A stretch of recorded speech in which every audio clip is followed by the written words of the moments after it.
Now, Sarah Galashan was listening to that news conference, a lot to cover, Sarah, but that what we heard there from the Premier, 30 to 50% structural damage. Again, this is preliminary, but we also have been able to verify some video, and we do see significant structural damage and buildings burned to the ground.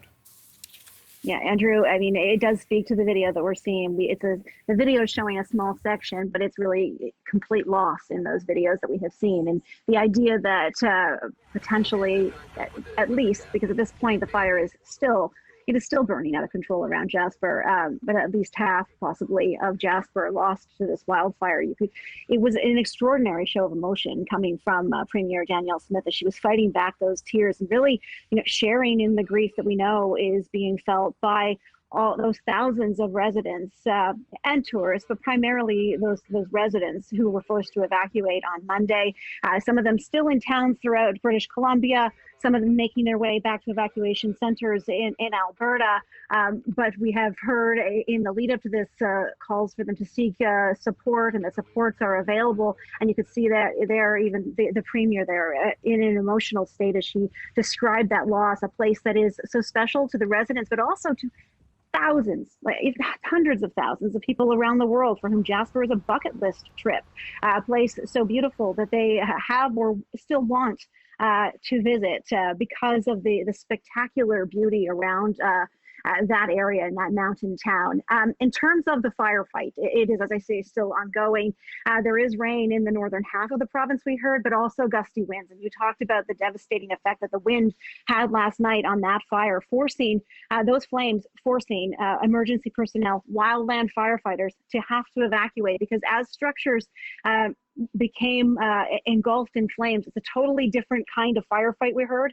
It releases toxins into the air, and so only what we call structural firefighters were able to stay behind and fight off what they could. And heroes, certainly they are, but obviously not all structures could be saved, and that's what we've heard. You also heard in that press conference, I think we could call it some subtle frustration at the place at the table, or lack thereof, that the province has had in terms of making decisions when it comes to this firefight.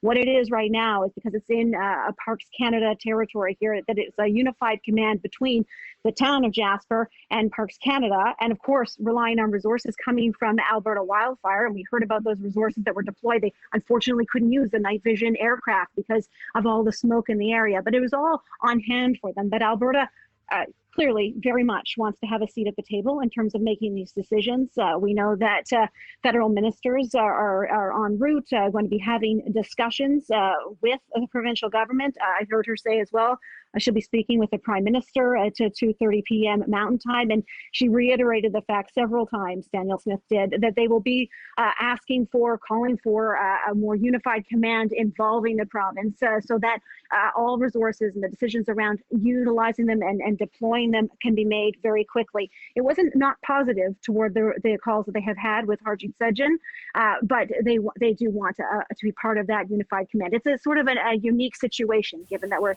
talking about Parks Canada here.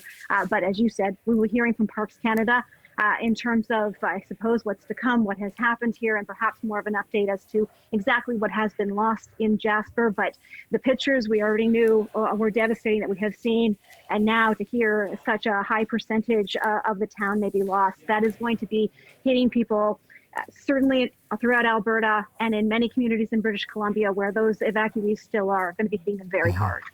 Yeah, I mean, there's so many questions about how this happened, and some jurisdictional questions. Of course, people are dealing with just the loss of these structures. We did hear an official say it is true that provincial night vision helicopters were made available to the town, to Parks Canada last night, but because of the conditions, it was just too dangerous to use them. So that is what an Alberta official had to say about that. But so many more questions and so many more answers that we hope to hear from officials at all levels about how this happened and how this fight is going as it continues. For now, though, Sarah, thank you. The CBC's Sarah Galashan